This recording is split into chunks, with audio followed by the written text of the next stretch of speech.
I want to offer our prayers for us to have a good meeting today and join in today and enjoy each other's company today for this short little while, and prayers going out to all our communities who are going through hard times right now, and we always keep prayers out for them. Amen. Thank you, Marie, very much appreciated. All right. Again, good morning and welcome. My name is Selena Dorme. I am the Senior Manager of Engagement Capacity with the First Nations Public Service Secretariat. I'm also a member of the Tsleil-Waututh Nation here in North Vancouver, which is where I'm joining you from today. But I'd also like to recognize the unceded territory that's also shared with the other communities here, which are Musqueam and Squamish too as well. This webinar is going to be, it's a lot of information out from the Indigenous Services Canada team. We're talking about child and family services. It's a town hall specifically for band administrators. So there's a few topics on hand that are specific to you and your role. And we have a series of speakers. So we're together for about an hour and a half. Again, this webinar is being recorded and will be available on the FMPSS YouTube channel. We're going to upload that either within today or tomorrow. Any questions that we don't get around to, we have about 130 people in the meeting today, so we'll have time for Q&A after each topic. But if we don't get around to your question, contact information for ISC folks will be available on the slide deck that's being presented, but also in the chat as well. So they will do their very best to follow up with you afterwards if we don't get a chance to answer all of your questions. And I think that's it. Again, free-flowing, unmute, raise your hand. If you have any questions, just chime in. And I think we're going to go ahead and hand it over to Angela McCarthy to get us started. Thank you very much, Selena. Thank you very much, Marie. We put you on the spot, and we're very grateful that you volunteered to open our meeting in a good way. So Marie, a big thank you to you. We are also very fortunate to have such an amazing partner in the First Nations Public Service Secretariat, and the response to the invitation to join us and have the First Nations Public Service Secretariat support us in this town hall or information session today is very, very much appreciated. My name is Angela McCarthy, and I am the Director of Child and Family Services with Indigenous Services Canada in BC. I am coming to you today from the traditional and unceded territory of the Musqueam, Squamish, and Tsleil-Waututh. And I know that I'd like to acknowledge all the various territories that each of you are coming from today. We have a big crew, and I hope we have fantastic representation from across the province. I've been with Indigenous Services Canada since 2016 in a variety of roles, and there are many of you that I've had a chance to meet with or do work on different projects on. I started my role as the Director of Child and Family Services in April of this year, and I'm very honored that this is my permanent role within our organization. Thank you very much, everyone, for joining today. There is a lot of information to share, and I apologize that there's probably more information than everyone can absorb today, but our goal is to provide information, give you a sense of what is going on, and have you come back and ask us for follow-up discussions on information that's relevant to your community or your organization. At the start of this year, there was an agreement in principle reached towards long-term reform of First Nations Child and Family Services and Jordan's Principle. We're grateful to share the information on this agreement in principle and how it has impacted the First Nations Child and Family Services program, Jordan's Principle, as well as there's been really important work underway for those communities that wish to resume jurisdiction for child and family services. So it's sort of a full spectrum of information that we're here to provide today on child and family services. Today is not meant to be the end of our discussion. Today is to give information and updates to encourage further conversations, specific, as I mentioned before, to the interests of your particular community or your organization. Uniza will start off our presentation with an update on the immediate measures. These are the three new initiatives that were part of the agreement in principle that was signed in January. Vanessa Sabitova will present on Jordan's principle and the back to basics approach that was launched earlier this year. Our third presentation is going to come from Meghan Hogg and Uniza on a new stream of funding. It's CHRT, Canadian Human Rights Tribunal 41. It's an order for funding for capital assets for child and family services and Jordan's principle. And our fourth presentation today will be made by Nora Gibson on the work on implementing the Act. I'm going to read it so I get it right. The Act respecting First Nations, Inuit, Métis, children, youth, and families specific to the BC region. We have tried to schedule our agenda so that there will be time after each presentation for question and answers. So hopefully 10 minutes presentation, 10 minutes for question and answers, but then we will have to move on. We've also tried to leave some time at the end of the presentation to allow for final questions. Selena from the First Nations Public Service Secretariat has kindly agreed to help us keep on track and on time because we do want to get through all four presentations. We may not be able to respond to all of your questions. We do have a team of our colleagues taking notes of the questions. First Nations Public Service Secretariat will be able to give us a download of the questions from the chat. And if you include your name and contact information, we'll endeavor to follow up with you. The presentation will also be made, so along with the posting on their website of the recording of this presentation, there will be a link to our presentation. And throughout the presentation, we'll be making sure you have the contact information to get a hold of us. So we're happy to have you raise your hand, put your question in the chat, and we'll do our best to answer as many questions as we can and commit to follow-up conversations. So thank you very much, everyone. And over to you, Uniza, for your presentation on the immediate measures with respect to long-term reform, towards long-term reform of the First Nations Child and Family Services Program. Thanks, Angela. Just really quickly, there's a number of folks here named Test. If you don't mind renaming yourself, just clicking on next to your name and changing your name, because if you do type in a question into the chat, we'll need to know what your name is. So please rename yourself if you're showing up as Test, or if you've signed in and if you're under a name that's not your own. It'll help us track any questions and stuff going on in the chat. Sorry, go ahead, over to you, Uniza. Thank you. I hope everyone can hear me. Great, so thanks, Angela, for the introduction. And I have some information to share with everyone today on the recent agreement in principle for long-term reform for the First Nation Child and Family Services Program and Jordan's Principle. There is an executive summary that has been posted online, and we can share that link with everyone. You can go to the next slide.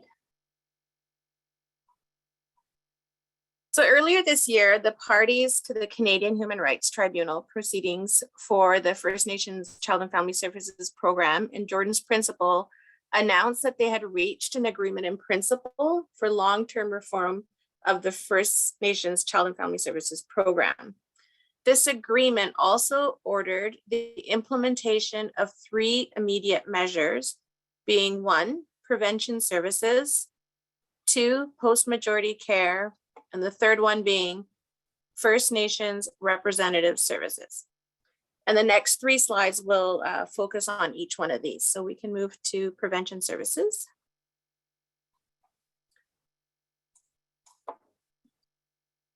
For the implementation of funding for prevention services, it was ordered that prevention funding will be provided based on a calculation of $2,500 per person living on reserve. With this new calculation, the investment in prevention programs will be approximately $1.3 billion, which is an increase of almost $900 million in federal prevention funding to First Nations and to agencies compared to what was funded in 2020-21. Prevention services can be broken down into 3 levels. Activities or services can fall under one of these three levels. The first one being primary prevention, and these could include activities that enhance protective factors at the community level and help to create networks and support family retention, healing, cultural engagement, and provide a stronger sense of belonging to community. Secondary prevention, these could include services that establish and build on secure social relationships between children and caregivers, support to parents in their family developmental health, increased supports to educational, social, cultural, and spiritual needs. And the last one being tertiary prevention, where services could include increased support or targeted services with the intention that intervention will enhance protective factors and promote positive outcomes.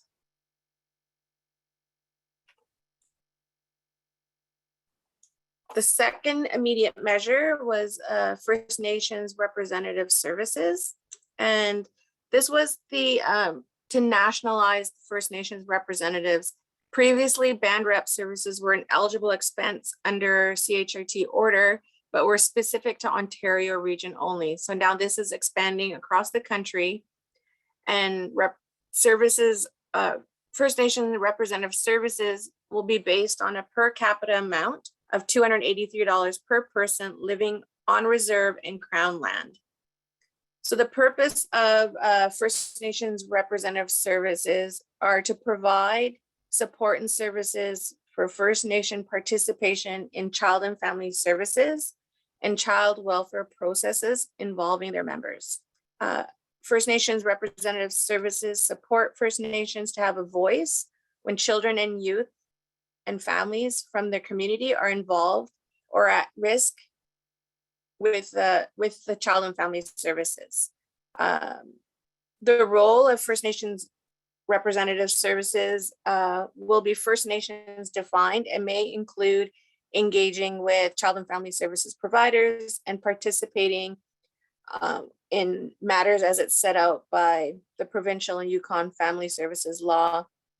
And functions may include things like serving as the main contact between a First Nation and child and family service providers. They can be involved in providing cultural training and advice to stakeholders, delivering and supervising customary care, attending and participating in court proceedings, involved in providing support to adoption, customary adoption, and other forms of permanency planning, and ensuring that cultural needs of a child are being addressed by a First Nations child and family services service provider, and participating in the development of a child's plan of care.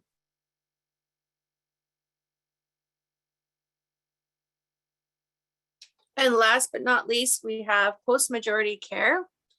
Post-majority care services are for children and young adults formerly in care across the province and from the age of majority up to their 26th birthday.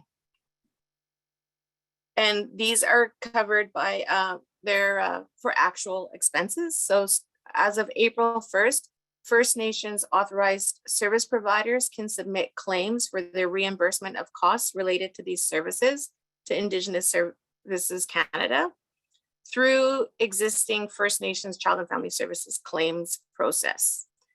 This will be until March 31st, 2023, and until such time when we have a fully reformed program implemented. There is a post-majority care toolkit being developed, and we hope to have that to share with everyone soon. It's to provide awareness of the expanded services within our program. And the goal of our post-majority care services is to provide wraparound support that meets the distinct needs of First Nations youth, young adults, and promotes and supports holistic positive outcomes in order to help youth and young adults in the communities. What some of these supports could include are housing, food security, employment, financial security, mental health support, wellness activities, addiction supports, and just a wraparound holistic approach to developing healthy relationships. And I think that's it for the agreement and principles. Does anybody have any questions, or can I clarify, go back to anything? So Uniza, that's awesome. Thank you so very much. I'm just going to get Bill to jump in, Bill McCarthy, or just to provide a little bit of updates on where we're at with flowing the funding for these, for the first two items, the prevention funding, as well as the First Nations Representative Services funding. Bill, can I just get you to speak to that briefly? You bet. Good morning, everyone. My name is Bill McCarthy. I'm the manager of Child and Family Services at SBC Region. Sorry about that. So the funding has started to, it's in progress. So we will be sending direct funds to the 82 unaffiliated, and there's a proportional amount between an affiliated nation and their delegated agency. So the prevention dollars are going to be coming out. They're going to be done through an amendment. And so your community will see that amendment, and it will reflect the amount that has been provided based on the calculation agreed to through the approval in principle. That's $2,500 per person per on-reserve community member. So you should expect to see those amendments coming pretty shortly, and the funding will flow shortly thereafter. So you do have to sign those and get them back to us in order for those dollars to go. The same process will be for the band rep services. So that again is based on the calculation agreed to by the parties and within the approval in principle. And it will follow the same process from an agreement perspective: an amendment, signed, sent back, and then we will flow the funds. So I would imagine funds should be flowing either mid-September or the 1st of October, depending on when those documents come back to us. But if you have any specific questions, feel free to reach out. I know our contact information is at the end of the presentation, and we can answer your questions directly. Thank you. Thank you for that. We have one hand raised, Sherry Sellers, and it looks like she's joined by somebody else in her boardroom. So over to you, Sherry. Hi, good morning. It's Cookby Sherry Sellers from Soda Creek Band. And my other person in the room is my band administrator, Norman Champagne. So our question is this all based on reserve funding? Thank you for your question.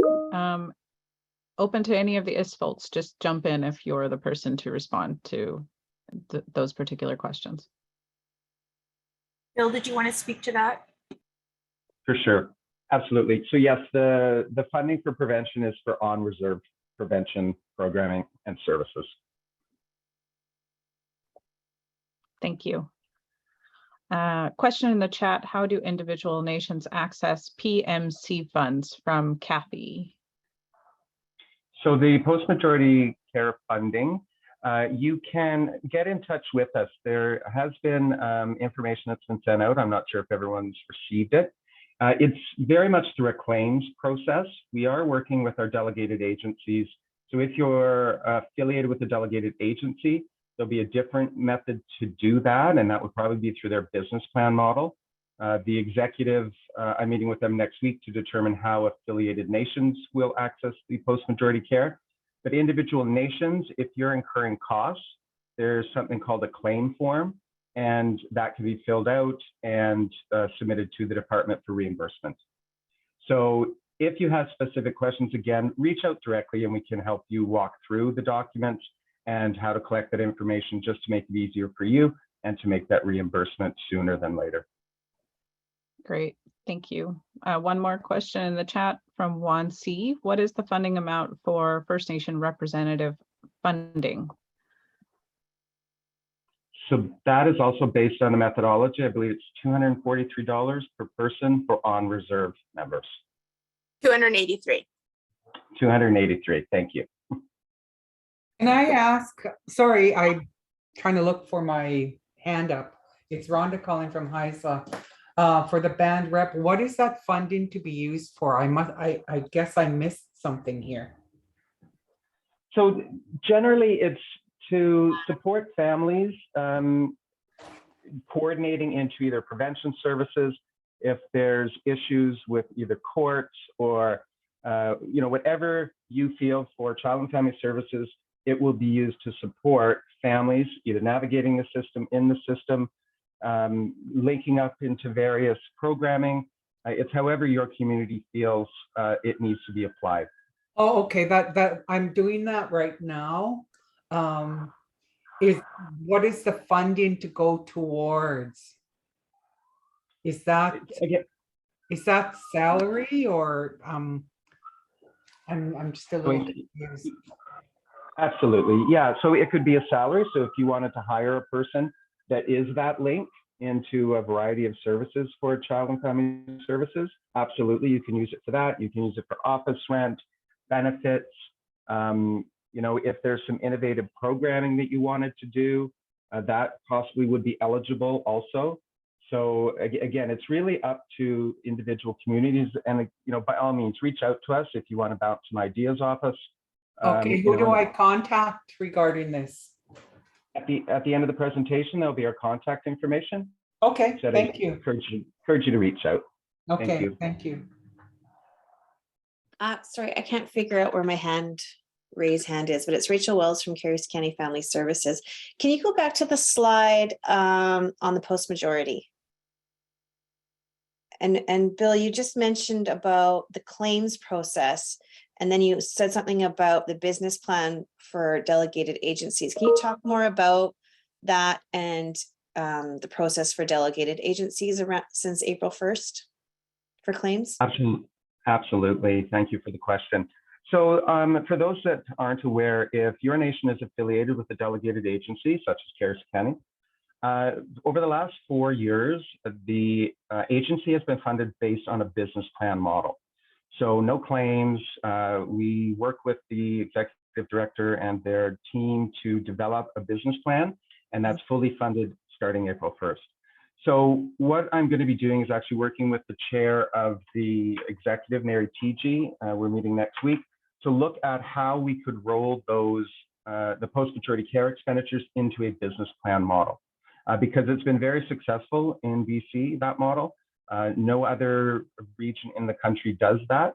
And so it's well supported by our headquarter colleagues. It cuts down on paperwork. There's a lot of really good things about it. So we want to try and keep within that model. Eventually it would be nice to be able to do that with the unaffiliated, but might be a little more difficult because we haven't developed a business plan model for individual nations. So it is something that we do want to talk about with those unaffiliated, but in an effort not to slow this down and ensure that, as folks are paying for post-majority care expenditures, that they're reimbursed in a timely manner.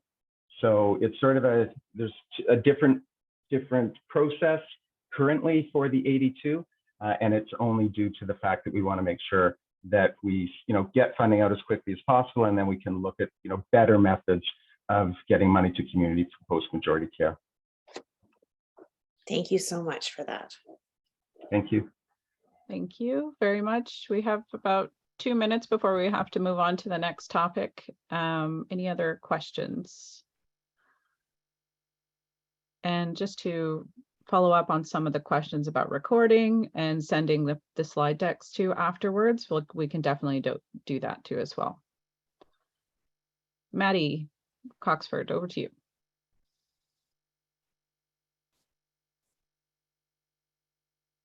Can you unmute, Maddie? Yeah, sorry, I'm not sure. Did I have my hand up, Selena? Yes. Oh, sorry, that is an accidental hand. Hello, everyone. No. Oh, actually, oddly, for some reason, sorry, this is Katie Hooper from Esquimalt Nation. Maddie, I have your name up for me for some reason. So we're colleagues. Yeah. That is so weird. That is really, really weird. Okay, good. I'm glad that it wasn't my computer just glitching. Go for it, Katie. Oh, sorry. And I will rename. Here we go. That has never happened. I mean, I tell you, we've been in COVID times and hybrid times for however long, and that's a new one. So exciting. I apologize. I just had a quick question. I actually sent it quickly to William, just on the topic of the I'm sorry, and I'm losing what it's called, the affiliated nations or nations that are affiliated or tied to another organization that I think oversees the distribution of funds or management of the um, services. Esquimalt Nation was recently approached by South Island Indigenous Association. And it wasn't, it's unclear to me still what that association does. They're somehow tied to, I think, care and childcare and family care. And I was just curious if William or anyone hosting was familiar with SIIA and perhaps how this funding might either flow through them or flow through the nations, whether they're associated with them or not. So with respect to what we're talking about here, the approval in principle, dollars will not flow through that organization. Okay, yeah. Mm-hmm. For this, it's either through the DAA or to the nation. For post-majority care, it's directly to nations unless you are represented. Excellent. Okay. And then I would imagine, further to your point, William, you'd made about who we would connect with, we could reach out to and understand better, not only eligibility for how this funding would be used, but what reporting looked like, et cetera. Absolutely. You know, information has been sent out, but by all means, call us and we can walk you through all of that documentation and provide any clarity you might need. Thanks. Franny has their hand raised, and that will be the last one before we move on to the next topic. So over to you, Franny. Morning, Franny Alec, TCHRT Administration, Project Manager. My question is around the formula. I know this is based on the general conception that it's based on the release of the announcement of the funding, but will this change in the future? Will there be changes to the formula? Because I understand that there is a process in place affiliated with AFN, where they're working with an institute looking at the formula. Yeah, that's my question. Like, is this going to increase? And yeah, and how did this formula come about? Because I don't know, to me, 283 per is, it's not that much. And is this per year or, yeah, it's a very vague description of what the formula is. Thanks. Thank you for the question. So all of the amounts were agreed upon by the parties in their negotiations. So that was what came into effect April 1. The Institute of Fiscal Studies and Democracy did a bunch of analysis from a very academic perspective, and that's where those per capita amounts came up. That's how they came out. So the Institute continues to do work, and they will revisit. They do want to, they're doing a phase 3 project, and that's to really ground truth the funding now that's gone out. Is it enough? How does it work? What other components need to be included? I know one area they're working on is poverty. So there may be an allocation based on the negotiation that would be provided to address poverty. So April 1st, 2023 is what the parties are working towards so that the department can do a total program reform. So there is more information to come. I would imagine there's more money to come. It will be based though on the phase 3 work of the Institute and what's negotiated tables for additional pieces of money and criteria. But we are anticipating full program reform by April 2023. If for any reason that's delayed, it would come out of the parties in their negotiations. So I would encourage everyone to look at the Institute of Fiscal Studies and Democracy. If you just type in IFSD, they have a link to their reports. So the first and I believe the second one is now up, and they continue to work on the third. There's also keen interest by the principal researchers and those that are leading the Institute's work to engage with community. I know Helena Gaspar has been out to some communities. She's done some work in the region. So there is opportunity to connect directly with the Institute. So if you have questions on their reports, by all means, I would suggest sending an email or reaching out. But yeah, definitely check those out. You can see, the analysis as it's been done, how they came up with some of these pieces of work, and they're very interesting and detailed documents. So I would encourage that. And I see my colleague Shannon has put it up in the chat, so the link is there. Thank you. Thanks so much. We're going to move on to the next topic, Jordan's principle. There are a few unanswered questions from Juan C., Marie, and Trina. I'm hoping ISC folks behind the scenes can reply to those and reply to everyone so everybody could see the responses to those questions too as well, while Vanessa is going through her Jordan's principle presentation. And go ahead, Vanessa. Thank you very much, Selena. I might not have time to get to the question portion of the presentation today, but I will put my contact information in there so we can have the follow-up following the presentation. So my name is Vanessa Sabitova, and I'm the Senior Policy Researcher with Jordan's Principle BC. I'm calling in today from the unceded and traditional territories of the Stolo Nation, more specifically the Coquitlam First Nation, and I'm feeling honored for the privilege to do so. Before I begin, I'd like to acknowledge that Jordan's principle is named in the memory of Jordan River Anderson. And if we could flip to the next slide, that would be great. Jordan was a First Nations child from Norway Cree Nation in Manitoba who passed away in hospital at the age of 5 before the provincial and federal governments could agree upon who would pay for his at-home care. If he were here with us today, Jordan would be 22 years old.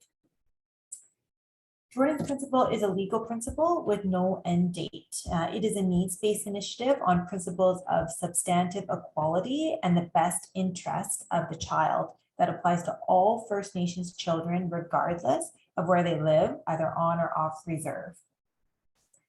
There are 3 pieces of required information required for each request. The first being consent, so written or oral, with the child's parent or guardian or from the youth themselves that are legally able to make decisions about their own care at the age of 16 or older in BC. Eligibility needs to be confirmed, as well as a letter of recommendation. So a letter of recommendation meaning that it's written by a licensed or registered professional who is involved in the child's care, or a community authorized elder or knowledge keeper for requests related to culture, language, mental, spiritual, or emotional wellness supports. ISC respects recommendations from professionals and assumes they are acting within the requirements of their profession and only raises questions in exceptional circumstances. So an example of this would be clarity on a child's clinical need. Once a complete request is submitted, it will be assessed on a case-by-case basis to ensure the best interest of the child, including their physical, emotional, and psychological safety, security, and well-being. These factors are important conditions in taking action and making decisions that safeguards the right of First Nations children to access the services and supports they need when they need them. Jordan's Principle BC receives a high volume of requests, averaging 40 new requests and 10 time-sensitive urgent requests per day on average, for a wide range of health, social, educational, and services and supports. Each child's situation is unique, and requests are reviewed on a case-by-case basis. Of the 5 health regions in British Columbia, the top regions that submit the highest number of Jordan's Principle requests are the Northern region, followed by Vancouver Island, and at third, the Interior region.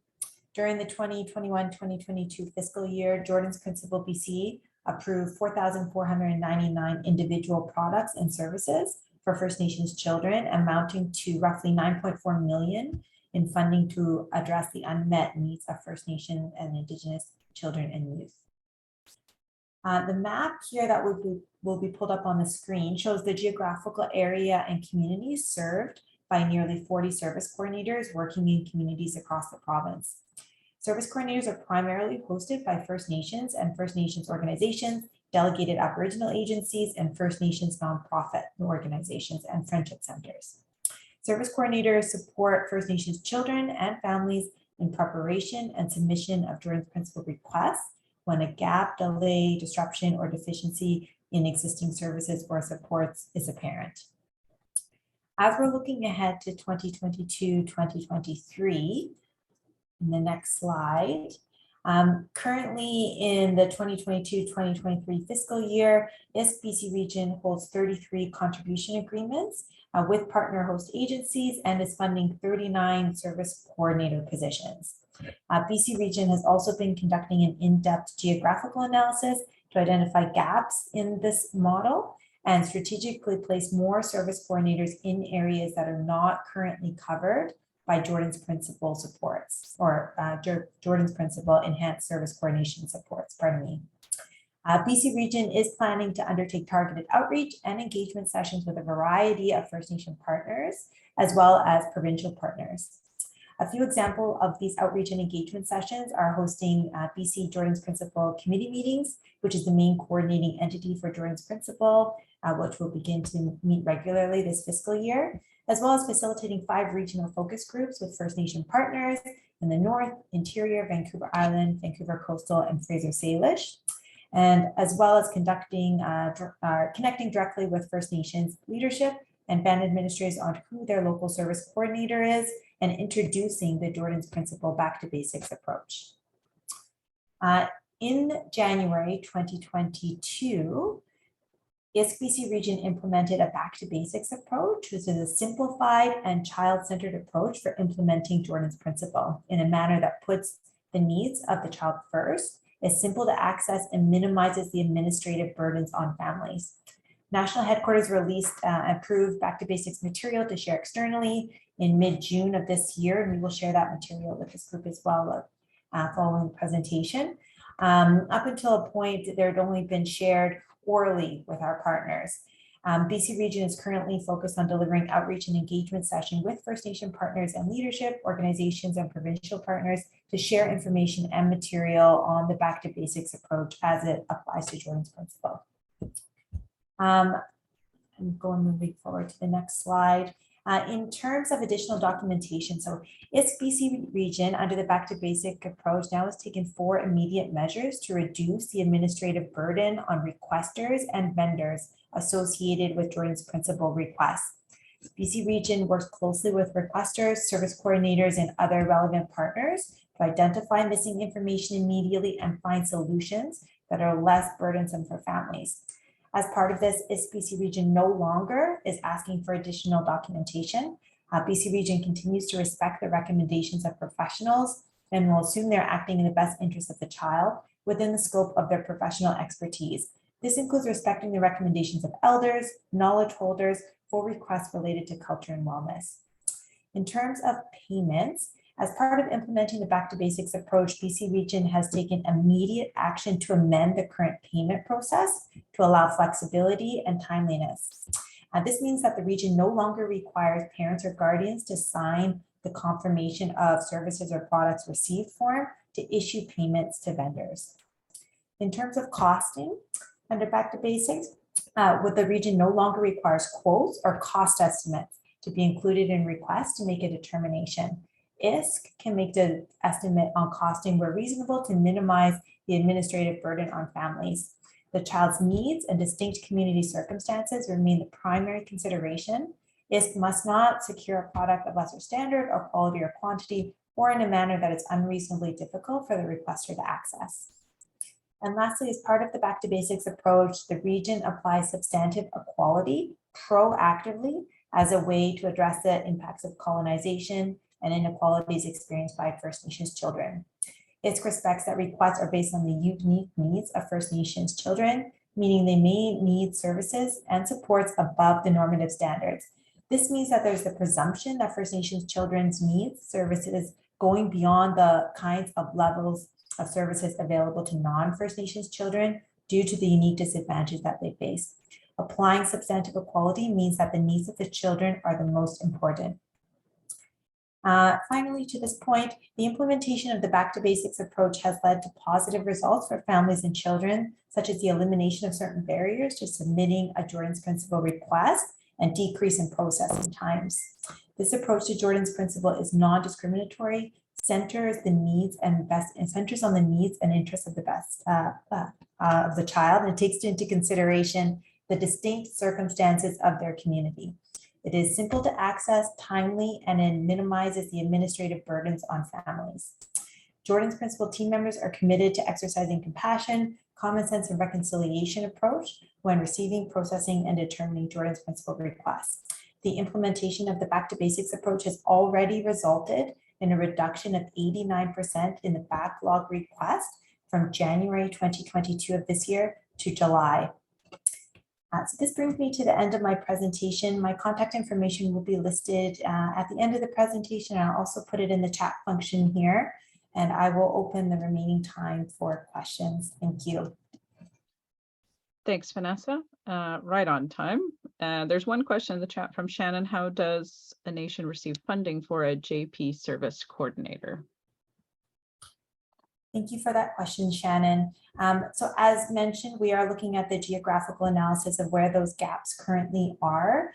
And pardon me, Shannon, I'm not sure what nation you're representing on this call, but certainly there are those conversations happening. It's not an open process at this point in time. It was open back in the fall of 2020, but certainly let's connect and have those conversations. Right now, we are looking at expanding on the current areas that we do have and trying to look at the numbers to support that. Thank you. Thank you for that, Vanessa. The nation I'm speaking of is the Kitasukaikai Nation on Swindle Island with no roads in or out, 12 hours to any other service provider area. So I would very much like to talk about providing them with a Jordan's Principal Coordinator. Thank you, Shannon. Thanks, Shannon. One more question before we move on to the next topic here from, I believe it's Kathleen Jumbo. Why would you approve a claim one year and not the same request the next year when the circumstances are exactly the same?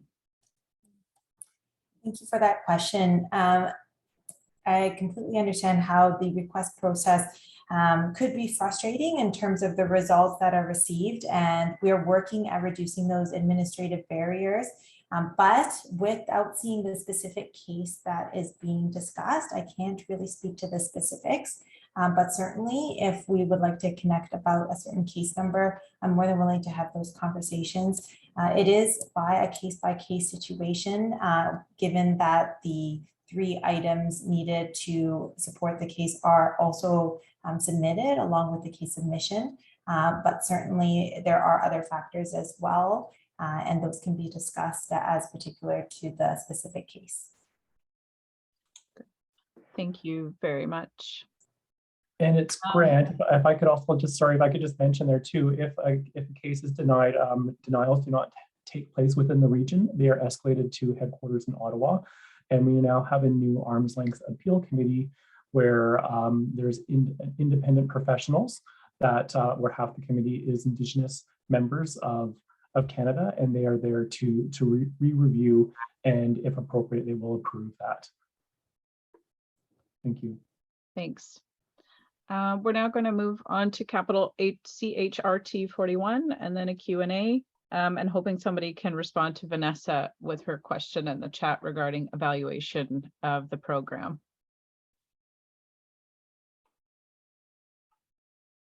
Great. Thank you, Selena. Hi, everyone. It's me again, Uniza.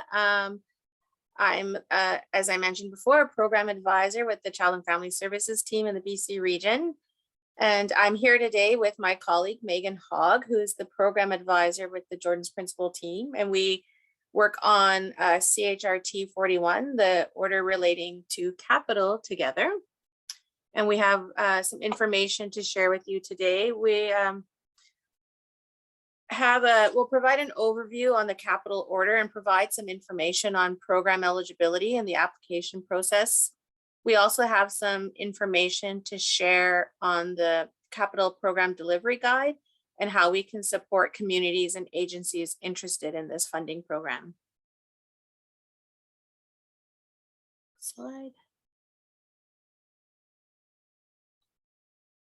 So the Canadian Human Rights Tribunal issued CHRT 41, the order regarding capital, on November 26, 2021, which was later also amended in January of this year.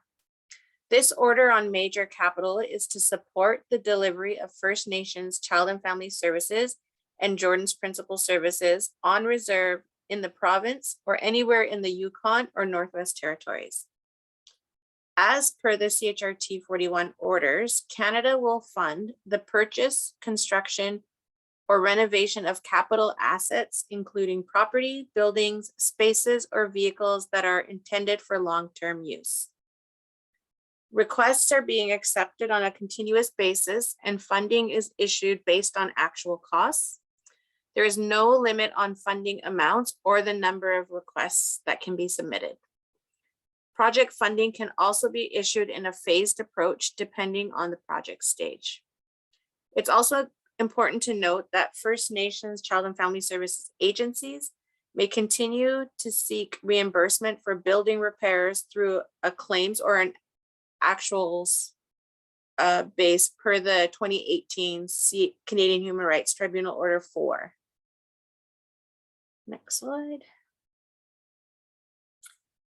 Under the First Nations Child and Family Services stream, an eligible asset is considered a safe, accessible, confidential, culturally and age-appropriate location, space, or area that is needed to deliver First Nations Child and Family Services activities.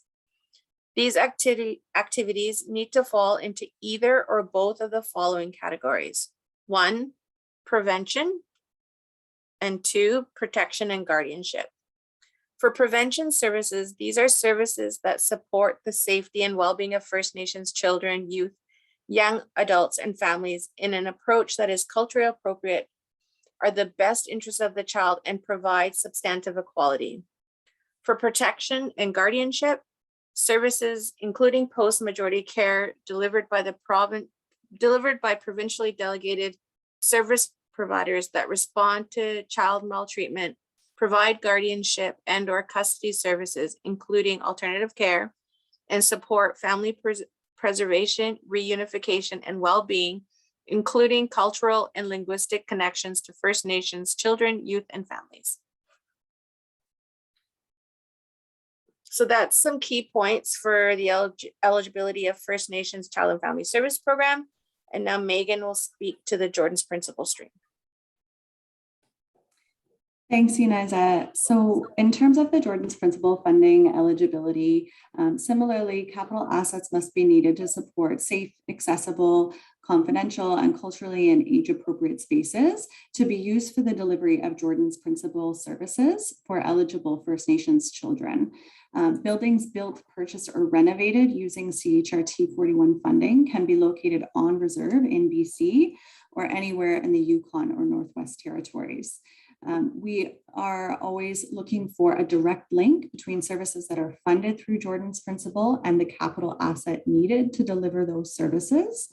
And where services will be delivered off reserve, pre-capital funding for pre-capital needs assessments and feasibility studies may be available to First Nations and First Nations authorized service providers for services to be delivered off reserve. But in general, assets must be located on reserve and be needed to support the delivery of Jordan's Principal services for First Nations children residing on reserve. Some examples of Jordan's Principal services include health services such as mental health programming, capital accommodation to allow a group of First Nations children with complex or ongoing needs to remain in their community, social supports, including outdoor spaces for language and cultural activities. So it's not, the asset need not be a building. It can also be an outdoor space that would be used for the delivery of such programming. Spaces for the delivery of educational supports, for example, cultural and language education, after school educational programming, tutoring, as well as spaces for service coordination, including office spaces for service coordinators to meet with children and families and to support them to navigate existing services as well as prepare and submit Jordan's Principal requests. So to be eligible for CHRT 41 funding, capital needs assessments and feasibility studies for capital assets must show how the capital asset will support the delivery of services that are funded under Jordan's principal contribution agreements, and in some cases, individual and group requests. Next slide, please, Yana. Thank you. So in terms of the types of assets that both CFS and both the Child and Family Services stream and Jordan's Principal stream can support, we are able to look at multi-purpose assets. And in fact, we're seeing a great number of multi-purpose asset requests.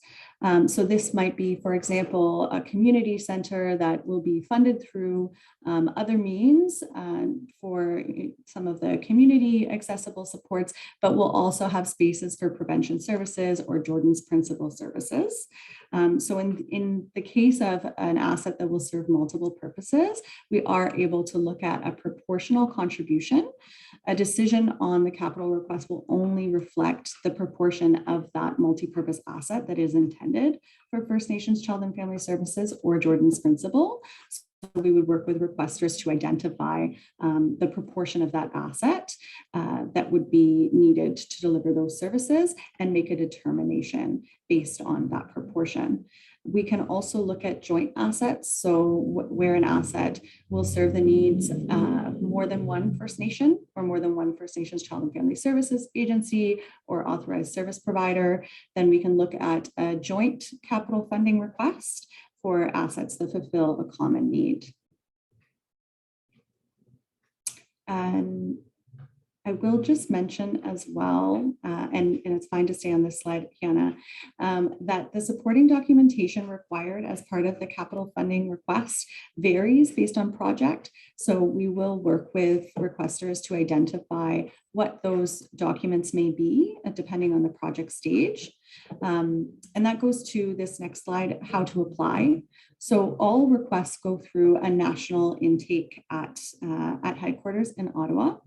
So what you would need to do in order to submit a request would be to complete a capital funding request form, to email the completed form, any supporting documentation that you've gathered to date, and recommending information, including either a band council resolution or a directive from the band or tribal council to accompany the request. Those are the items that are required to submit to the national intake team. Once the request is received by national, they will do an initial completeness and eligibility check, and then they'll assign that request to us in region. Depending on the completeness of the request, there might be some pieces of information that we'll need to gather. So we are available to provide both pre-application support as well as support after the request has been received to ensure that all documents that we require to make a full or partial funding decision have been received. And once a request has been deemed complete, that full or partial funding decision will be issued within 30 business days. There are complex projects which may require extended timelines, and requesters will be notified in writing if a project is deemed complex and if the timelines need to be extended, as well as the reason for that. So one example is environmental impact assessments. These must be posted publicly for 30 days. And that's just one aspect of the review and process when it comes to that sort of pre-capital and feasibility work. So you can see that that would certainly extend those 30 business days. But just because a project is marked as complex doesn't mean that it delays the process on our end. We're still committed to processing those requests as expediently as possible in order to meet the needs of First Nations and authorized requesters who are submitting requests for capital needs. And if you could move to the next slide, please, Yana. Thank you. So we have given you a rapid fire overview of the capital funding, and I'm sure there are many questions. There are so many different types of projects that you may be looking to submit, and we are more than happy to connect with you before and during the request process in order to provide support here in the region. We also can make this program delivery guidance available to you. It was first shared with First Nations in March of 2022, and there are chapters that speak to both the First Nations Child and Family Services, eligibility and eligible services, as well as the Jordan's Principle eligibility and eligible activities. So this is a good resource as well, and would encourage you to read through if you have a project in mind, and then we can certainly connect to discuss further. There are also a couple of links here in the presentation, which will be shared with you. One is the website, the Indigenous Services Canada website on funding for capital assets, which provides a summary of the order itself, the eligibility, and the process to access funding. And the other is the capital funding request form. Next slide, please, Yana. So now we've come to the question and answer portion. We don't have a lot of time, so please do put any questions you have in the chat, and we'll try to address as many as we can, or we will connect with you after the presentation. Also encourage you to reach out to us. So the BC Child and Family Services inbox is here on this slide and also at the end of the presentation, and that's how you can reach Uniza and her team. And the BC Jordan's Principle Capital inbox is also here. It is a generic inbox, but that is the inbox that is monitored every day during business hours. So that's the most expedient way to reach us. And we look forward to hearing from you with your questions. But with that, I'll turn it over to Selena to walk us through some of the questions that I know have already popped up in the chat, because I saw a lot of activity over here on my right hand of my screen. Yes. Thank you very much for having us. Thanks so much, Meghan. So I'm going to go, some of the questions have been answered, but I'm going to go to some of the ones we haven't. So from Susan, if we want to apply for something like a youth center, is it necessary to provide potential design plans? And if so, is that work funded up front? This looks like a pretty simple form, and I'm curious to know how these requests will be evaluated. That's a great question. Maybe I'll start us off, and then Uniza and team can jump in if needed.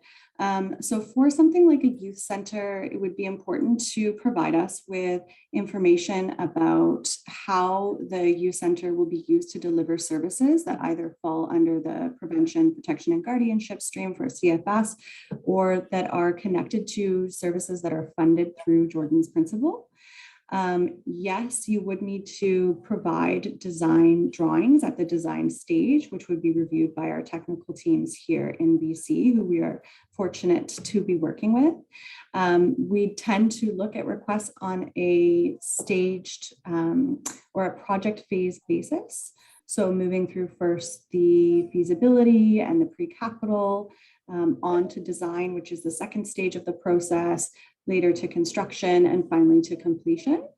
So we would be working with requesters at each stage of the project in order to identify what documentation is needed, what our technical teams need as part of their review, and to move the project through in that phased approach.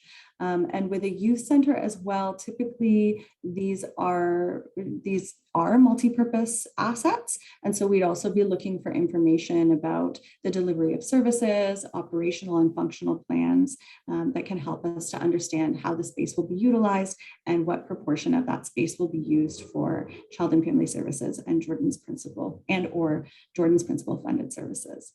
So I hope that answers your question, but I'll pause here, and perhaps Uniza or someone else on the CFS team would like to jump in here too.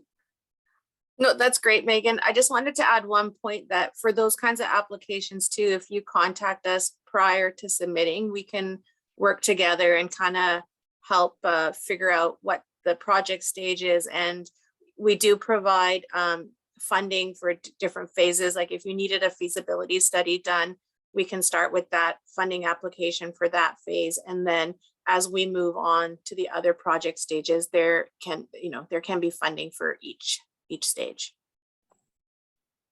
Great, thank you. And Jessica, William just answered your question in the chat that affiliated nations can apply for capital funding. And thank you to the ISC team for putting a lot of other information, contact information and links about the CHRT 41 capital funding. The links are in the chat too as well. 1 minute left before one more question before we move on to the next topic, if there is one.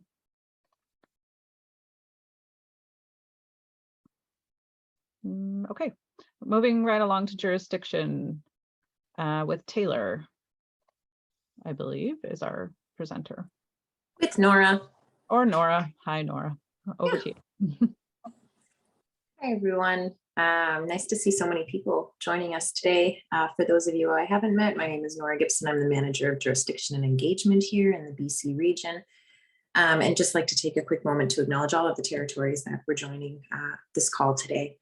So I'm going to just make sure we're on the right page here. We are. Okay, so today we're just going to do a high-level kind of overview on the Act Respecting First Nations, Inuit, and Métis Children, Youth, and Families. So next slide, please. In response to the high number of Indigenous children in care, in 2018, an emergency meeting was held with Indigenous partners and provincial and territory governments. So through these sessions, participants supported the introduction of legislation as a means of reform to help reduce the number of children in care and as a step towards implementing the United Nations Declaration of Rights on Indigenous Peoples. With significant advocacy from Indigenous leadership, legal scholars, and technical experts, we're really thrilled to say that the Act came into force on January 1st, 2020. Next slide, please. So the Act Respecting First Nations, Inuit, and Métis Children, Youth, and Families really has two core functions. So the first function is that it establishes national principles and minimum standards for the delivery of child and family services to Indigenous children that are binding on all provinces and territories. Principles include the best interest of the child, cultural continuity, and substantive equality. And minimum standards include things like the right to representation and party status, priority placement, and priority to preventative care, including prenatal care. So the second is to affirm that inherent right to self-government includes jurisdiction over children and families, including the right to make, administer, and enforce laws. Next slide. So there are kind of four pillars, an interesting term, pillars, but there are four pillars under the Act. So the federal approach to implementation includes government engagement mechanisms, which are venues for Indigenous partners to provide recommendations on the implementation of the Act. The intent of these sessions is to hear from persons with lived experience, including community leaders, elders, youth, women, families, LGBTQ and two-spirited people, legal and technical experts, among others, on how the Act should be implemented. And some of you may have participated or heard of some sessions that were recently held by Alder Hill Planning in partnership with the First Nations Leadership Council. The second session is around capacity building, which is capacity building for jurisdiction, which is a funding stream that supports nations in their planning for the exercise of jurisdiction. So this funding primarily supports the codification of Indigenous laws and the development of child and family service models, but can also support community consultations, research, and any other work related to the planning for the exercise of jurisdiction. Funding is available for at least the next 4 years, and submissions are accepted on a rolling basis. There isn't a call for proposal period. It is open. And we'll pass information on this funding stream for those who might be interested in applying, as well as the contact for the BC Region Jurisdiction Engagement Team in case there are any questions on that application process. So the third pillar under the Act is coordination agreement discussions. And these are tripartite forums for developing agreements related to the exercise of jurisdiction over child and family services. Coordination agreements are contractual in nature and are intended to address the roles and responsibilities of parties. Common topics of discussion include emergency services, conflict of law scenarios, data and information sharing, liability and insurance, and mechanisms for ensuring that Indigenous children can exercise their rights effectively. And the fourth pillar, I can never pronounce right, so operationalization. Through discussions, a coordination agreement and fiscal arrangement that is needs-based, sustainable, and consistent with the principle of substantive equality would be developed to ensure that the implementation of the Indigenous governing body's jurisdiction is sustained and supported in the long term. So at this stage, the Indigenous governing body would move forward with the exercise of jurisdiction under its law.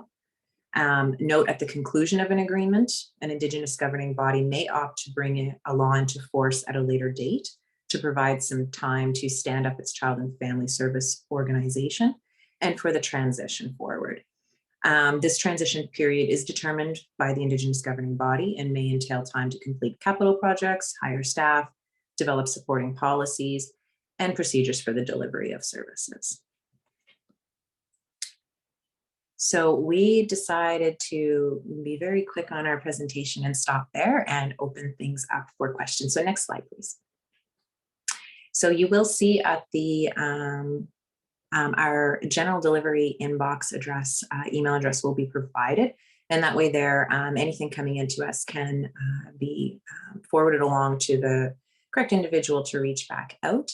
And we can also, if we can't answer the question, which quite often we can't, it gives us the ability to quickly forward those up and try to seek answers.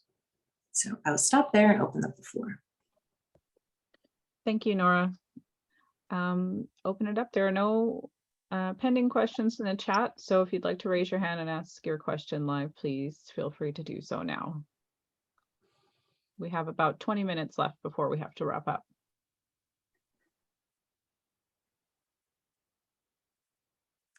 Can I feel really proud that I was really effective in my presentation today?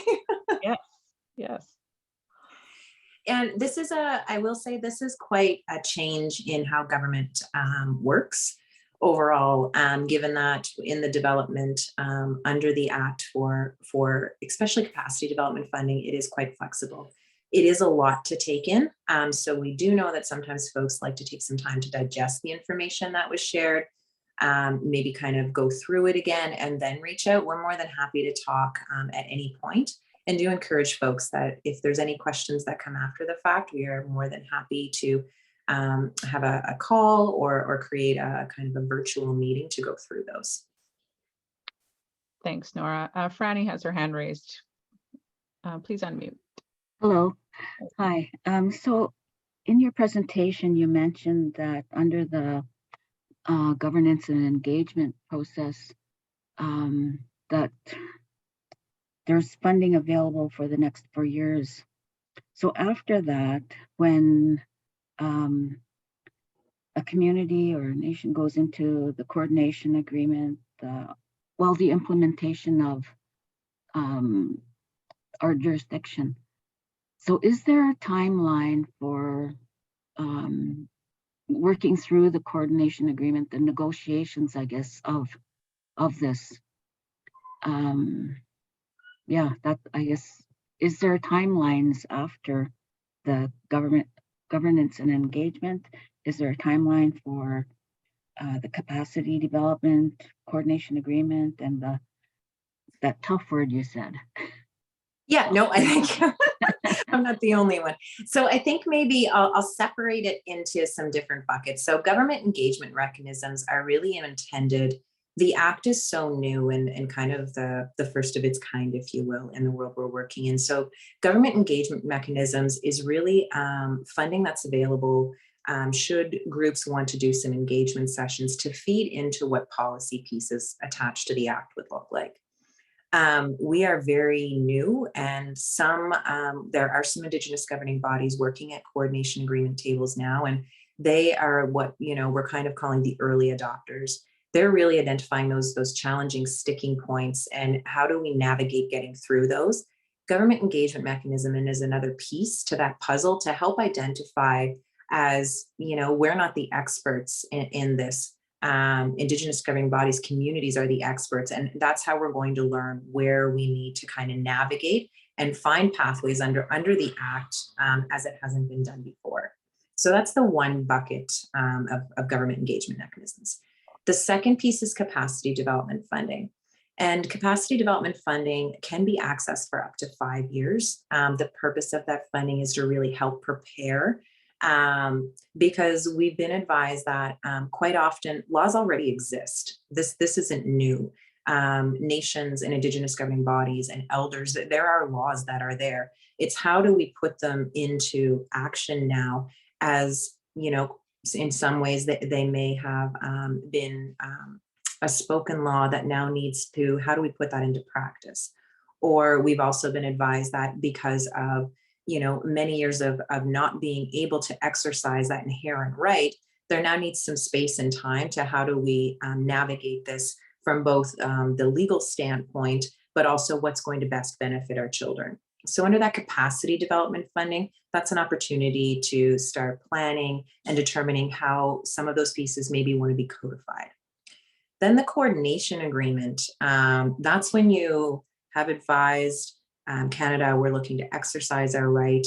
The 1 year clock starts, and the 1 year clock is Canada can't kind of drag heels, if you will, to slow down a process. We have 1 year to complete the coordination agreement, and we don't negotiate. Communities already have inherent right. The Indigenous governing body already have those inherent rights.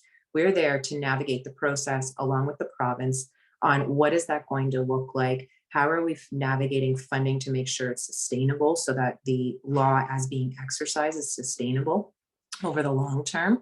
So through those discussions, we have a year. Now, in saying that, all of the groups that we've been working with have let us know that, you know, we will need more time because we are in early stages and there's lots of questions we haven't been able to answer, but it's the 1 year period from there. So if you were choosing to, as an example, wanted to have a government engagement session to feed into the act and then access capacity development funding to navigate, and then 3 years, 2 years, 1 year, you decide, you know what, we want to enter into the discussion at the coordination agreement table. It's a fluid process. There's no set in stone that you have to do one piece at a set amount of time. Sorry, that was a really long answer to your question, but I'm hoping I kind of fleshed it out and covered the different pieces. Franny, did that help? Yes, it does. We're actually working through the process now. Yeah, we're in the first year of the capacity. So, oh, perfect. So you've probably heard me say something like this before. Likely. Thank you. Thank you both. Somebody named Test has raised their hand. I'm hoping you can unmute and let us know who you are. Sorry, I don't know why that came up that way, but my name is Renata Moore. I am the community social worker for the Haisla Nation. We had the opportunity to attend the CAWASIS conference that they had regarding this, and I can tell you that it was very overwhelming, and it was exciting, but it was overwhelming to the degree that I was thinking, we're low totem pole people in this whole picture, and I felt that the people that needed to be there, which is more of our political and administration, weren't there to grab this information.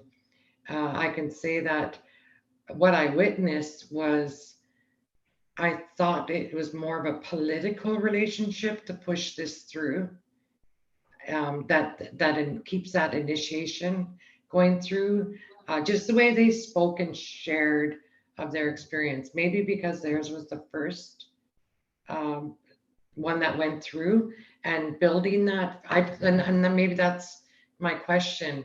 Do we need to have that connection within the government, Canada and provincial, for us to mend out some of the kinks? Or I don't know, I was really overwhelmed. Like I said, like, I'm frontline worker, and I don't want to speak out of turn, but child welfare isn't pressing for us within our council. So that's where I seen Chief Delorme's passion and his finesse, and he navigated grassroots issues to that political level in such an eloquent way, and kept that fairness and that attack mode down to a real workable. That's just what I observed. And so I think I'm just kind of still a bit overwhelmed and wondering how, and if it is worth our nation to pursue this section of the. So I don't even know if it was a question. I'm just like Yeah, venting, no, like, you know what? Maybe I'm gonna try to navigate your question. So I would say we're happy to have a bigger conversation with you. We're happy to maybe bounce some of the tools that we're working on developing in partnership with some community leadership. And then maybe we can have just a bit more of a conversation on, we're happy to present to chiefs and councils. We do that regularly. But also it is overwhelming. I've been working on CFS for a number of years, and I agree. It's there's a lot of information that comes at us, but then there's not a lot of information. So we're happy to have conversations with you, with your leadership, with matriarchs, with youth. And we really took the opportunity today to just give some information, especially to administrators, as you all have your kind of hand in all of the different areas in community. So we thought by providing this, it may as well just provide you a pathway on if this comes up or there is an interest to have more information, you know how to get in touch with us. And maybe we can help just walk through some of the pieces and make it just a touch less overwhelming for you. Okay, I'll put my email address in the chat and maybe we can connect that way. Great, thanks. Okay. Thank you so much. Thank you both. Any other questions? Thank you, Taylor, for responding to some of the questions in the chat. Anybody else would like to ask a live question? We have about 10 more minutes before we have to wrap up.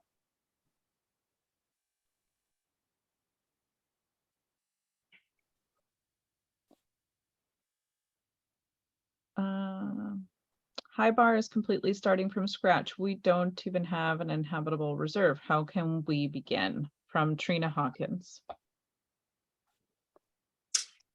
I think that's a question I don't necessarily have an answer to, but we are happy to have a conversation on a habitable reserve. I'm not sure how to navigate that, but if there is an interest in navigating how do I start, we're more than happy to share information on accessing capacity development. And I will say, I've been in government a long time. I know that a lot of times, the application forms can make you want to pull your hair out and not apply. That's not what this process is. There has been quite a change in what it looks like to kind of access funding under jurisdiction as well in the CFS, as we've recently seen earlier in today's presentation. So we're happy to chat with you if it's helpful. And unfortunately, I'm not sure how else to answer that. Thanks, Nora. Crystal asks, will communities be expected to spend prior year CWJI funds before making an application for new capital or capacity development funds under these programs? No, I'm not sure. When it comes to CWJI funding, CWJI or community wellbeing and jurisdiction would be quite different.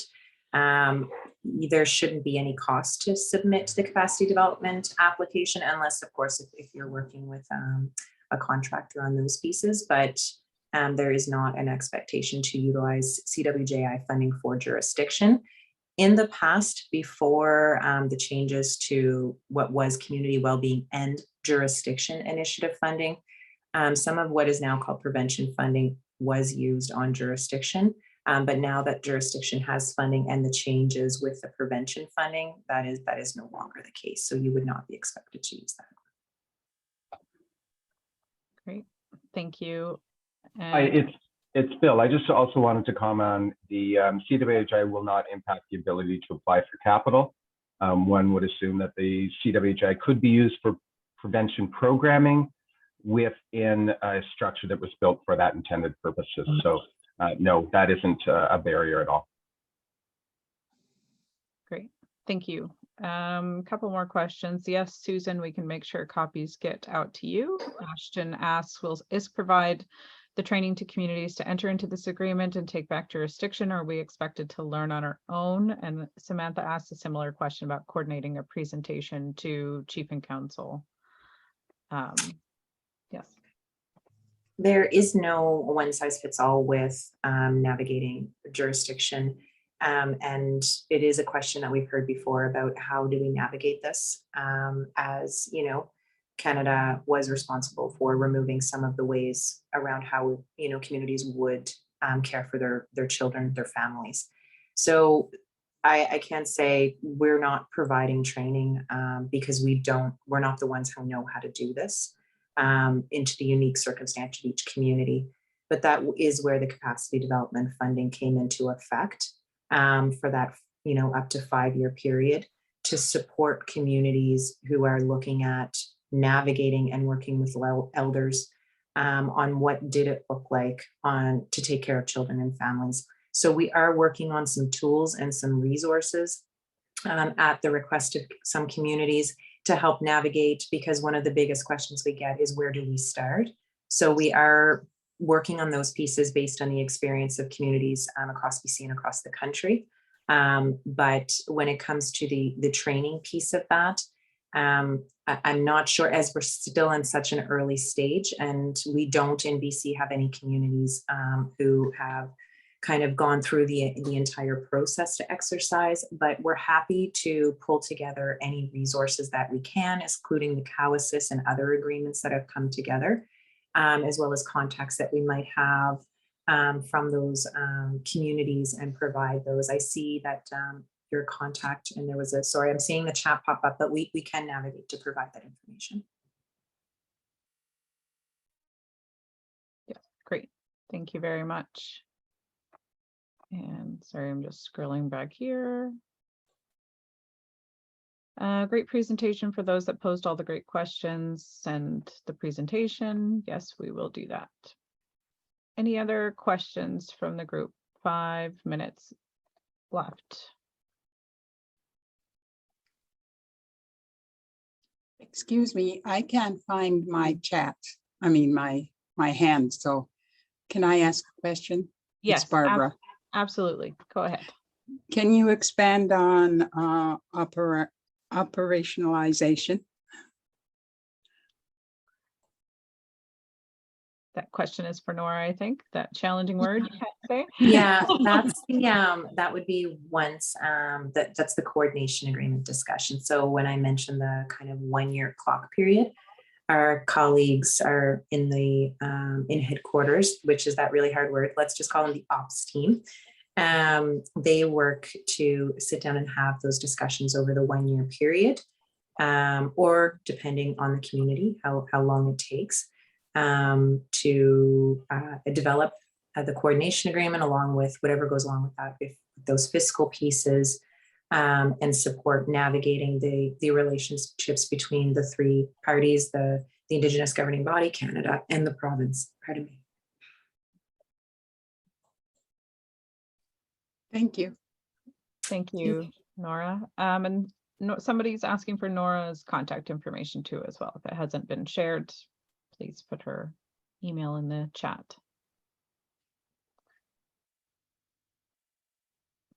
Final call for final questions, and if not, we'll hand it over to Angela for some closing remarks. Thank you, everyone. And thank you for those of you that stayed to the end. I really appreciate it. We didn't lose too many people. I hope today's presentation was informative.